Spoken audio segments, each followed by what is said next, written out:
Well, for me, it comes to this big topic of the violence, in fact, underlying our current way of being.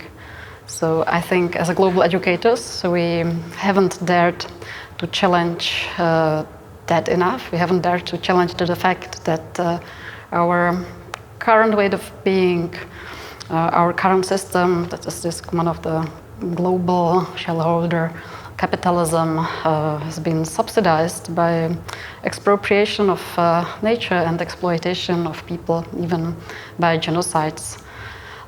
So there has been this history and ongoing presence that is constituting our ontological position, and yet in global education we don't speak of that enough.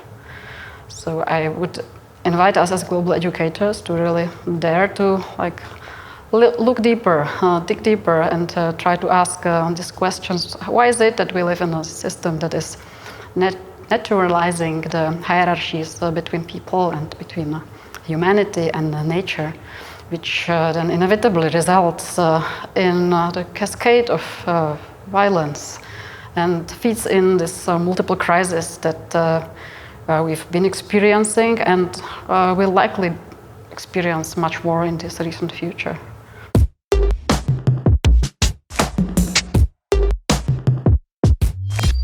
Well, that's a good one, because I was just studying a report. It's a UNEP report called Making Peace with Nature from 2021.